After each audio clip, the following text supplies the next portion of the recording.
Salutations chers passionnés, dans la suite de ce cours, c'est la vidéo 2 sur 4, et si tu n'as pas vu la première partie, je te renvoie vers cette dernière, le lien est dans la description. Ensuite, je te conseille quand même de regarder ce cours directement sur digitalpainting.school, page cours, car c'est plus pratique pour regarder les vidéos, mais surtout ça te permettra de télécharger tous les fichiers du cours. Donc les fichiers PSD, tous mes brushes, etc. Voilà, je te laisse regarder le cours, la suite, partie 3 et 4 arriveront dans les prochains jours.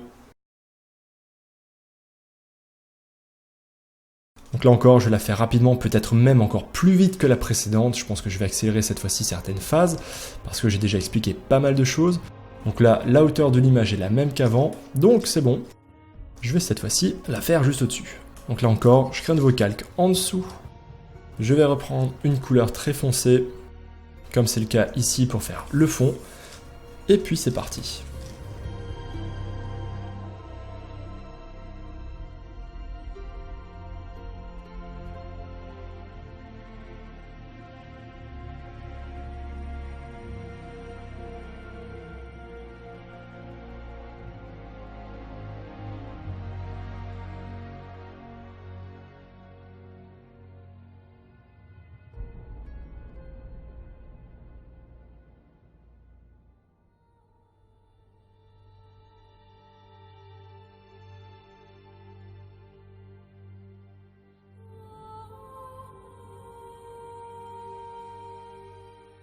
Ok, voilà pour le fond, je vais pas le détailler et le travailler plus que ça. Je vais faire filtre, flou gaussien, 3 pixels, c'est pas mal, c'est un peu beaucoup, 2 pixels, je valide, et voilà pour le fond.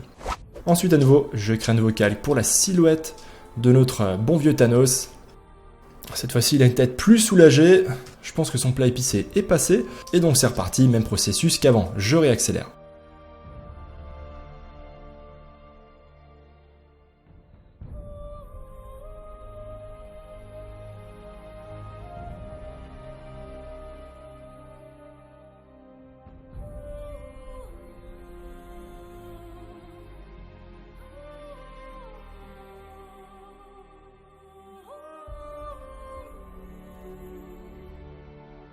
Voilà, donc là j'ai ma silhouette approximative, qui est d'ailleurs vraiment très approximative, et je vais à nouveau repasser par une petite phase très rapide de croquis simplifié on va dire, pour m'attarder un petit peu sur le dessin du personnage et essayer de comprendre petit à petit, toujours un peu plus, comment est-ce qu'il a été créé et comment est-ce que je peux le reproduire à la fois dans cette image, dans cet angle de vue, et petit à petit, pour ceux qui ont déjà des bases en dessin en volume, essayer de comprendre son volume et comment est-ce qu'on va ensuite pouvoir le redessiner dans n'importe quel angle. Première chose, remarquez que sa tête est inclinée. Donc cette fois-ci, il n'est pas vu de face, on ne fait pas ici un trait horizontal, mais un trait légèrement incliné. Même si là, je l'ai quand même beaucoup incliné.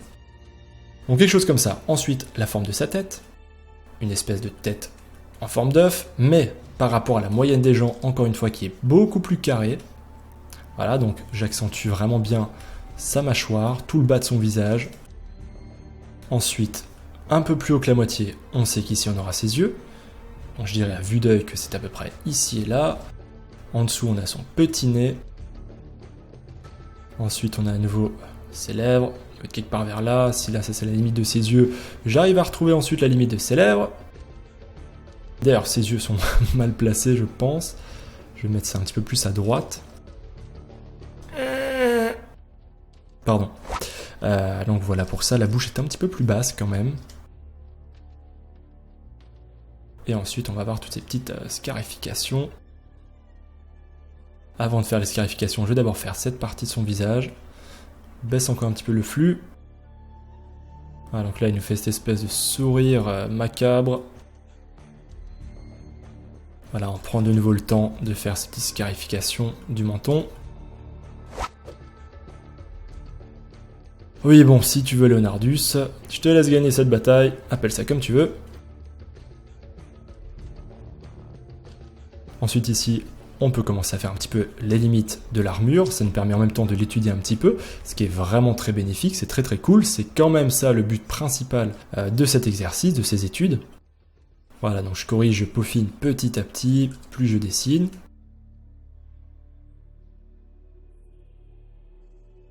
Voilà, il y a des petites décorations, donc c'est bien de les remarquer, de les reproduire. Donc on essaie vraiment comme toujours de réfléchir et de dessiner en 3D, en volume.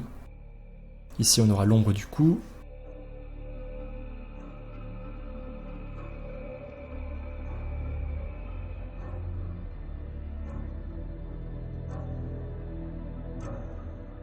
Et ensuite, on peut commencer, si on veut, à rajouter les zones d'ombre, comme c'était le cas avant.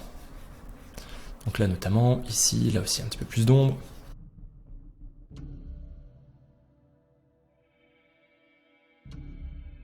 Alors lorsqu'on est comme ça dans une vue de face, on voit beaucoup mieux ses yeux, son expression de visage. Évidemment, il faudra passer beaucoup plus de temps sur les yeux. Donc moi, je ne le ferai pas, je pense, vu qu'il s'agit ici d'une étude rapide. C'est pas encore mon étude finale, donc je vais pas passer du temps dessus. Mais retiens-le, vraiment. Là, il faudrait passer beaucoup de temps sur son regard, sinon l'image serait ratée.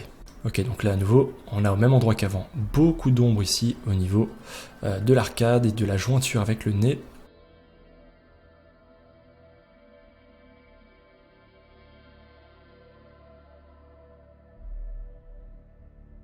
Voilà, donc là il y a sûrement encore plein d'erreurs, c'est pas grave, on affinera petit à petit au fur et à mesure.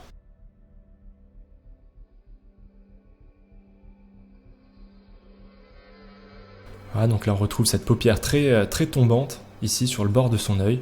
Tu vois cette espèce de trait là, très important.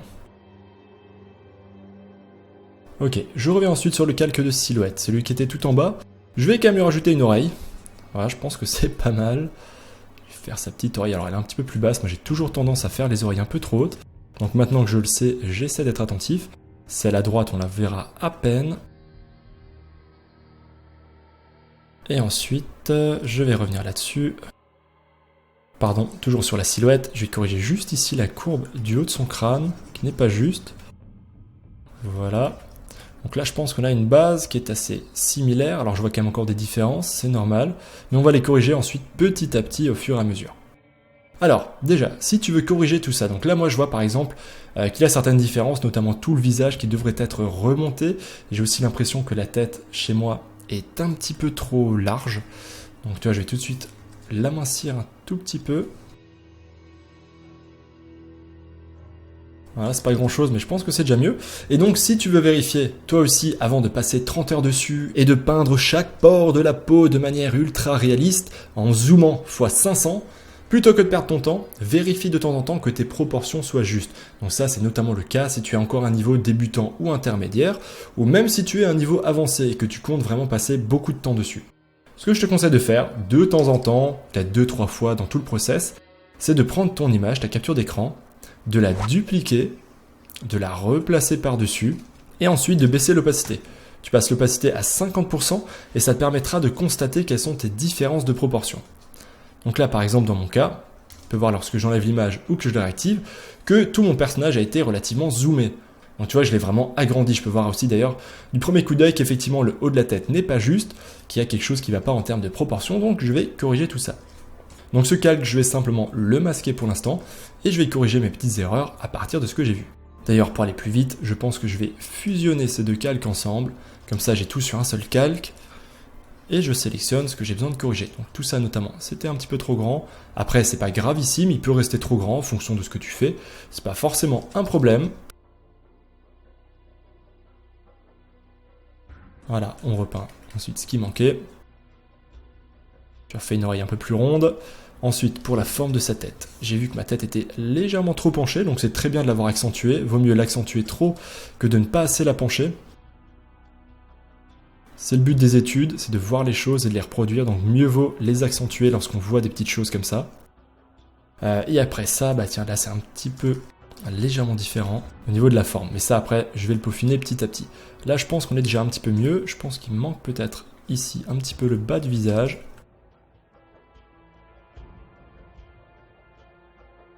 Là on va affiner un peu. Évidemment je repeins tout ce qui manque.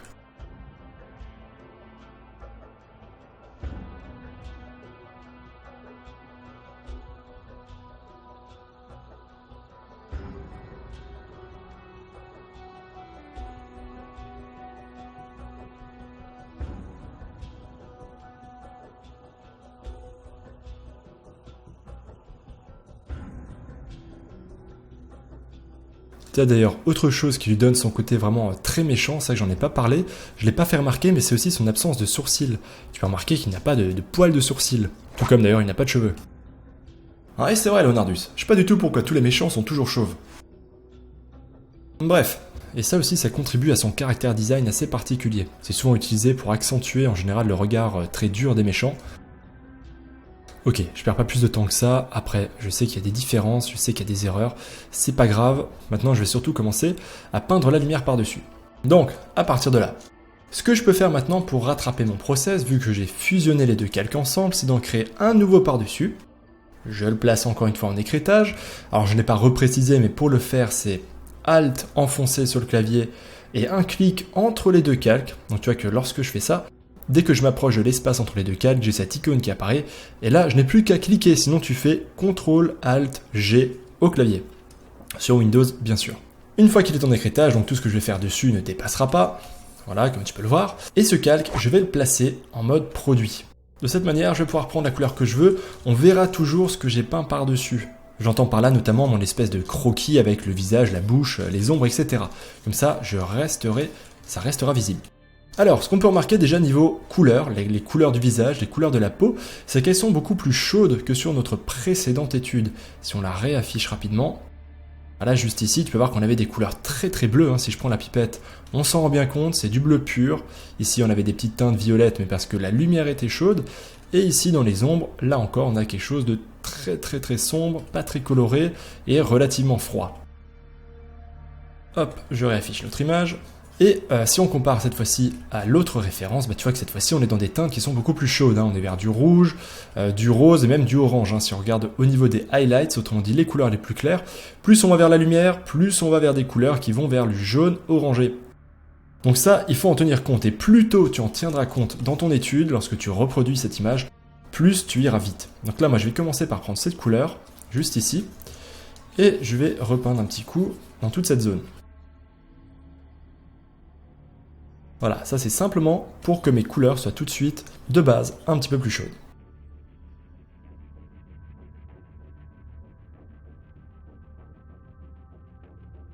Ok, ensuite, je crée un nouveau calque par-dessus. Cette fois-ci, je le mets toujours en écrétage, mais je le passe en incrustation. Donc comme ça, les couleurs que je vais rajouter vont se rapprocher de celles du personnage. Donc cette fois-ci, je prends une couleur plus orangée, je prends un brush soft, une couleur qui va être relativement désaturée, et je vais essayer de repeindre comme ça par-dessus pour avoir une première base de colorisation.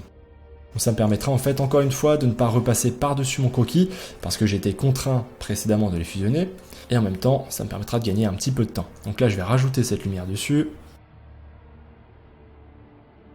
Alors je vais désaturer encore un petit peu. Alors là je peux la gommer un petit peu, ici il y a moins de lumière. Ici en revanche il y en a beaucoup plus sur cette partie. Donc ça c'est juste une petite colorisation indirecte qui me permet de gagner un petit peu de temps sans pour autant tout de suite repasser par-dessus ce que j'ai dessiné. Et évidemment l'effet n'est pas suffisant et j'ai pas assez de lumière, je suis assez loin du résultat escompté. D'ailleurs là je vois que le placement de mon armure n'est plus du tout juste vu que j'ai déplacé tout à l'heure ma tête, mon cou et cette partie. Donc je vais devoir le recorriger juste après. Ensuite, je crée un nouveau calque par-dessus et cette fois-ci, je vais commencer à peindre avec la couleur de la lumière. Parce que là, je pense que ma couleur intermédiaire doit être relativement juste. Je trouve juste qu'elle manque un petit peu peut-être de bleu à cet endroit-là. Juste ici, tu peux voir que là, on a une petite trace bleue. Donc je la repeins rapidement. Voilà, là aussi, on a un petit peu de bleu. À cet endroit-là aussi. Donc j'essaie d'être attentif à toutes ces variations de couleurs. Peindre de la peau, c'est vraiment quelque chose de très très difficile. Justement pour cette raison, parce qu'on a toutes ces petites variations de teintes, de couleurs. Donc il faut être très très attentif. C'est d'ailleurs en même temps ça le secret pour avoir une peau réaliste avec des bonnes couleurs. Il y aura des cours qui viendront sur le sujet plus tard. Sur DP School, pas d'inquiétude sur ce point-là. Donc voilà pour le premier passage très rapide. On est bon pour ça. Ensuite, maintenant on va s'occuper de la lumière. Alors je vais changer de brush. Je vais prendre Sample Brush 8.9. On va voir s'il n'est pas trop texturé pour cette mission. Et je vais lui ajouter des couleurs cette fois-ci qui vont être plus vers le jaune, jaune orangé, comme on l'a vu. Donc ça m'a l'air d'être une première base qui est pas trop mal. Si jamais j'ai un doute sur ma couleur, je peux toujours la vérifier à n'importe quel moment avec la pipette. Donc tu vois que j'étais très très proche. Là j'étais quasiment bon. Donc je vais partir de cette couleur et je vais repeindre par-dessus. Alors là ça aurait été vraiment l'idéal que je n'ai pas besoin de repasser par-dessus mon espèce de croquis là. Ça c'est un petit peu embêtant. Mais bon, on va faire avec. Encore une fois, si le résultat n'est pas magnifique, c'est pas grave, je peux m'arrêter quand je veux. Ce n'est de toute façon qu'une micro-étude pour me faire gagner un petit peu de temps.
Ensuite, je rajoute les highlights, autrement dit les valeurs les plus claires, c'est un petit peu trop clair d'ailleurs.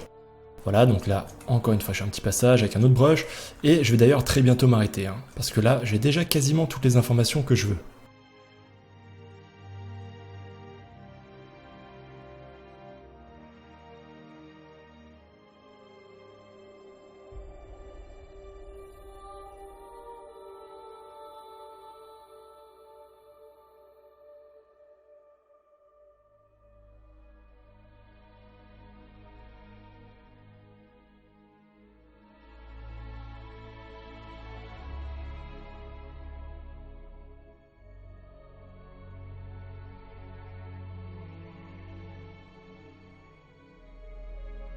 Alors ici, pour détailler les yeux, je ne vais pas me priver de revenir sur la capture d'écran d'origine, de sélectionner juste les yeux, CTRL J, et ensuite de déplacer cette petite sélection juste à côté.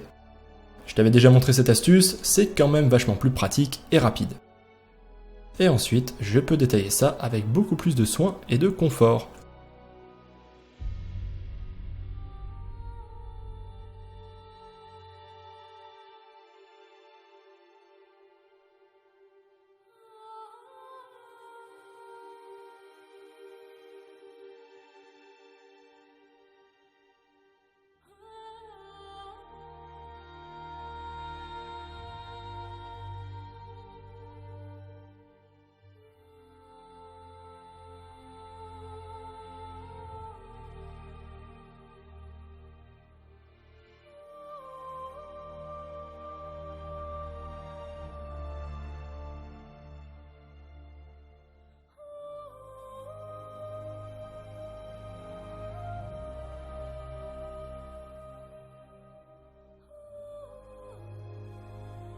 Bon, allez, je vais m'arrêter ici, parce que sinon le travail serait assez long et laborieux.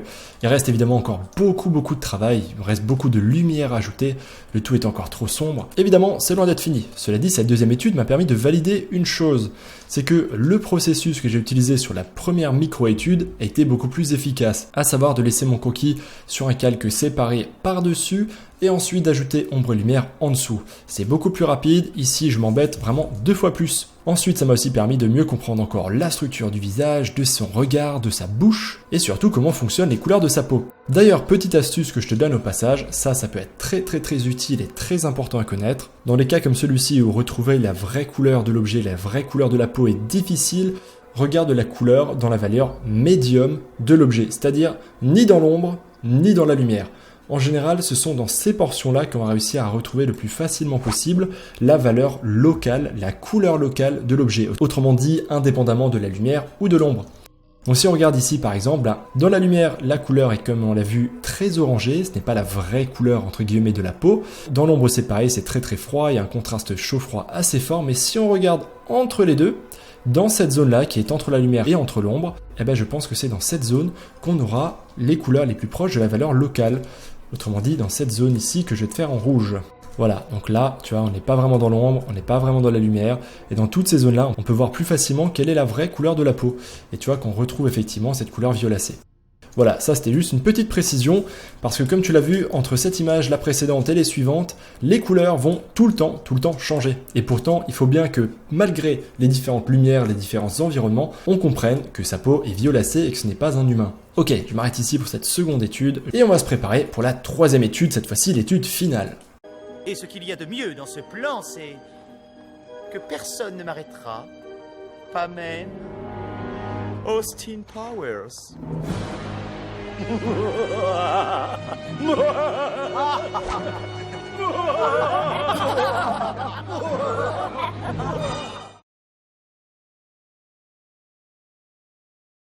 Alors, je suis toujours sur le même PSD, cette fois-ci je suis juste reparti de cette capture d'écran ici, que j'ai simplement agrandi pour qu'elle remplisse intégralement mon document. Rien de bien sorcier. Alors, ce que tu peux remarquer ici sur cette étude, premièrement, c'est que notre petit Thanos est vu légèrement de côté, légèrement en 3/4, donc ça il va falloir en tenir compte. Ça va être d'ailleurs intéressant pour justement encore mieux comprendre ses volumes. Si jamais on a dans l'objectif de le reproduire ensuite d'imagination, ce sera plus facile grâce à ça. Ensuite, tu peux voir qu'il manque un petit morceau de menton ici, parce qu'on a ici un objet qui est son gant, si je ne me trompe pas, qui est au premier plan et qui est complètement flou, donc évidemment c'est une capture d'écran, donc ça c'est quelque chose qui n'est pas gênant dans le film, parce qu'on comprend très bien ce que c'est, d'où ça vient, mais lorsqu'on regarde simplement une image, si je le reproduis comme ça en digital painting, je pense que ce ne sera pas forcément compris et ce sera probablement plutôt gênant qu'autre chose, d'autant plus qu'il recouvre une partie de son visage. Et c'est justement là que mes micro-études vont être particulièrement bénéfiques, car cette petite partie manquante, toute cette partie-là, le bas de son visage, eh bien, je vais être capable de le peindre d'imagination sans aucun problème, parce que je l'ai déjà peint 2 fois, je vois parfaitement bien la structure qu'il a, j'arrive à imaginer sans problème quel est son volume, donc là tu vois que je n'ai pas la moindre difficulté pour repeindre ce qui manque. Donc ça va être assez intéressant à faire, ce sera un petit challenge qui me plaît plutôt bien. Bon, à partir de ça, je gomme ce que je viens de faire, je vais passer ce calque en dessous dans la pile des calques, je vais ensuite dupliquer cette image, je vais la replacer parfaitement en dessous à la limite du PSD et je vais redimensionner mon PSD. Encore une fois, je fais ça comme une étude, donc je me mets un petit espace de travail qui sera suffisamment agréable. Une fois que c'est fait, je peux supprimer ça, et sur mon calque en dessous, je vais commencer à peindre. Alors je vais juste grouper ça dans un groupe de calques qui s'appelle étude 3, et c'est parti. Alors, encore une fois, le fond ici, je m'en fous, j'ai pas envie de te faire un cours qui va durer 7 heures de vidéo, donc tu t'en doutes, je vais pas forcément aller jusqu'au photoréalisme pour ce digital painting, pour cette étude. Cela dit, je vais quand même le pousser beaucoup plus loin que les précédents. Donc là, j'essaie de repeindre à peu près le fond, avec les couleurs que j'arrive à distinguer comme ça à l'œil.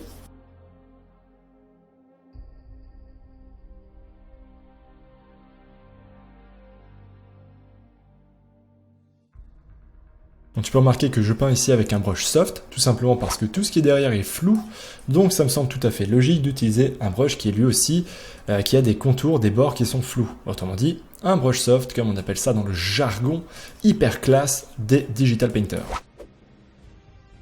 Ouais, pardon Leonardus, heureusement que t'es toujours là pour me rabaisser et me rappeler que je ne suis qu'une merde insignifiante.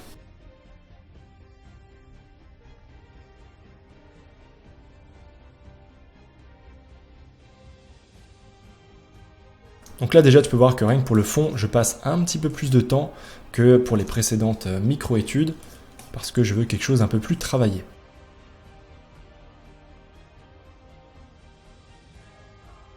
Alors sur cette capture d'écran, je crois que je vais éclaircir un petit peu plus le fond, ici de ce côté-là, par rapport à la capture d'écran pour que sa silhouette, la limite de son visage, de sa tête, pardon, se lise un petit peu mieux, que ça se détache un petit peu mieux du fond. Donc je vais prendre une couleur ici un peu plus claire pour avoir un meilleur contraste. Donc là je n'hésite pas à prendre des libertés par rapport à l'image que je suis en train d'étudier. Encore une fois, ici c'est une étude plus. Là où la précédente étude était pour tous les niveaux, y compris le niveau débutant, ici on est plus dans des niveaux intermédiaires, donc on n'hésite pas à se lancer des petits défis, à prendre des libertés, voire même carrément si on le veut, à essayer de peindre Thanos complètement d'imagination dans un autre angle. Mais ça comme je l'ai dit, c'est une autre histoire pour un autre cours.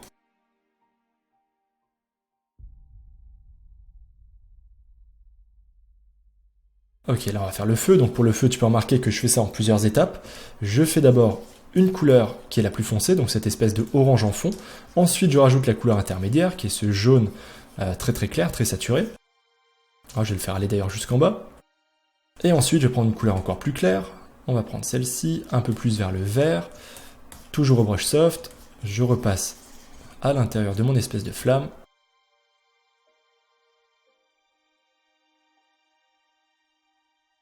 Voilà, d'ailleurs je vais reprendre les mêmes couleurs ici pour cette partie.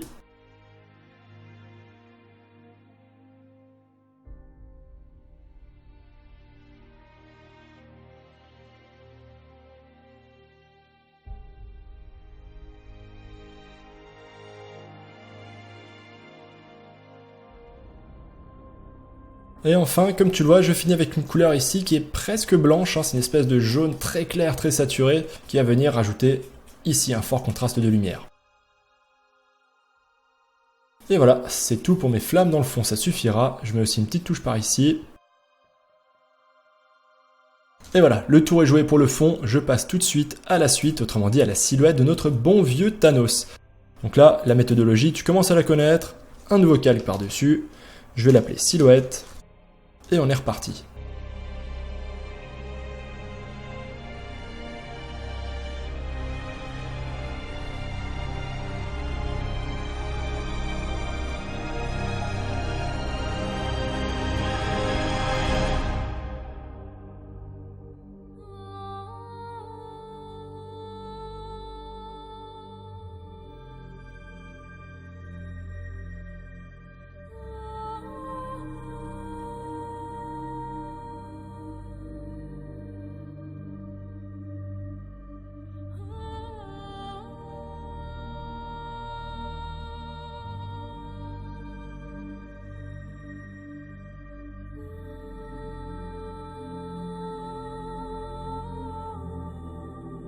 Ok, une fois que ça c'est fait, on crée un nouveau calque par-dessus et on va commencer à faire le croquis. Alors je vais légèrement éclaircir ma silhouette parce que sinon je ne verrai pas des masses mon croquis justement. Je vais prendre une couleur bien plus foncée, je vais rester sur quelque chose de très foncé mais très saturé aussi. Et c'est parti, donc là on réfléchit un petit peu au visage, donc déjà si on prend ici la technique des boîtes qu'on a pu voir ensemble en cours, encore une fois, on peut voir que son visage n'est pas vu de face, mais il est vu un petit peu non seulement de travers, hein, il est penché, légèrement penché vers la droite, mais en plus de ça, on voit ici le côté de son visage. Donc là, on peut très bien faire des petits repères comme ça, pour bien s'en rendre compte. Ça peut toujours aider. Donc première petite astuce que je te donne. Je vais tout de suite, moi, en grande partie le masquer. Ensuite, on va chercher à peu près les limites de ses yeux, comme avant. Donc ça permet vraiment de mieux comprendre encore sa structure. Ok, ensuite, donc là, on va avoir la limite des tempes. Là, on a ces grosses pommettes, on les a déjà vues maintenant, on commence à les connaître. Sa mâchoire énormissime. Ici, on va avoir la fin de son menton. Donc, son menton qui va continuer de manière très plate. Et ensuite, qui va remonter. Donc si ici, on a son oreille, je vais faire sa limite. Voilà, là, on a déjà son cou ici. Tu vois, vraiment énorme. Là, on a la limite de son armure.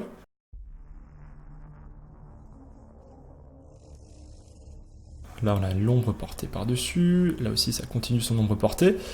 Donc tout ça, ça va être dans l'ombre. D'ailleurs, là aussi, tu vois qu'on a beaucoup d'ombre. Je peux déjà me faire ça comme repère si je veux.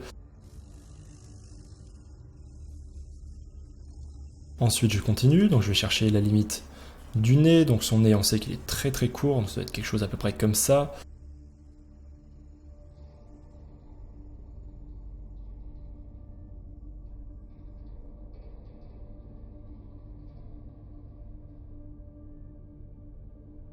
De l'autre côté, ensuite on va avoir la limite de sa bouche, donc si le nez est à peu près là, la bouche va commencer ici à peu près. Je pense que son menton va d'ailleurs peut-être même descendre encore un peu plus bas. On verra ça après lorsque j'aurai fait la bouche.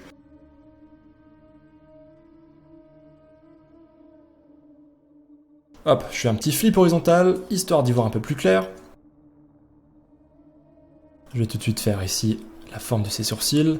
Sourcils inexistants, soit dit au passage. L'ombre du nez, donc ça me permet petit à petit d'ajouter des informations et de corriger au fur et à mesure la position des différents éléments. Ok, donc là on sait qu'il a cette espèce de paupière tombante, voilà, des deux côtés. Donc là, je peux commencer à corriger un petit peu ici la limite, la silhouette, pardon, de sa tête. Qui est vraiment très imposante. Ensuite, on va avoir la bouche. Alors, on va retrouver ici ce petit triangle. Alors, je connaissais le nom de cette partie anatomique du corps humain. Je l'ai oublié. Ça fait toujours super classe et super intelligent quand tu es capable de la ressortir. Malheureusement, ici, je ne l'ai pas, mais je pense que Leonardus, tu vas sûrement nous la retrouver. Ah bah voilà. Merci, mon cher. Donc là, je refais la limite. Donc pour être sûr que ma bouche ici, elle est bien placée, qu'elle ait la bonne largeur, je peux me resservir de mes repères que j'ai étudiés dans la première partie du cours, à savoir qu'on va jusqu'au bord des yeux pour ce personnage. Ensuite, on descend en suivant la perspective et on est censé arriver à peu près à la limite. Donc là, tu vois, par exemple ici, du côté gauche, je vais pas assez loin. Je peux aller un tout petit peu plus loin. Ensuite, j'essaye de reproduire un petit peu son petit sourire narquois.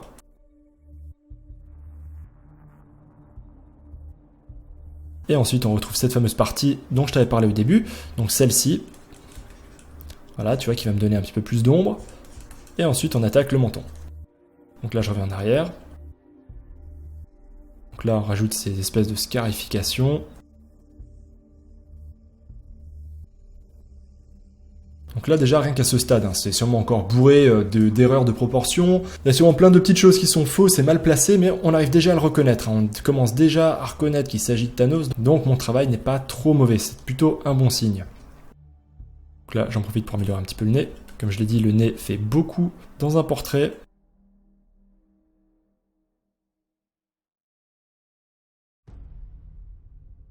Ensuite, ce menton, moi je pense qu'il ne descend pas assez loin. Donc on va vérifier ça, je vais faire les différentes marques. Et effectivement, moi j'ai envie de le faire descendre encore plus bas. J'en profite aussi pour marquer les principales rides, les plis de la peau. Il y en a quand même beaucoup chez lui, en plus ce sont des bons indicateurs, ça nous aide justement à avoir des petits repères.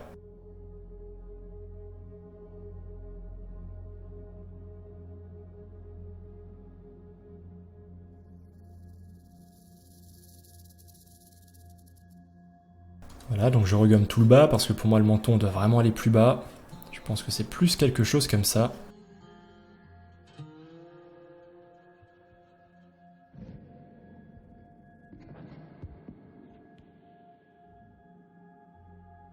Ensuite l'oreille ne descend pas assez bas. Ensuite je gomme petit à petit mes repères de construction. Au bout d'un moment ça vient plus me gêner que vraiment m'aider. Ensuite ici on a une espèce de ride très prononcée, celle-là on l'avait déjà vue donc on sait qu'elle est importante, en plus de ça nous sert de repère pour placer les cicatrices.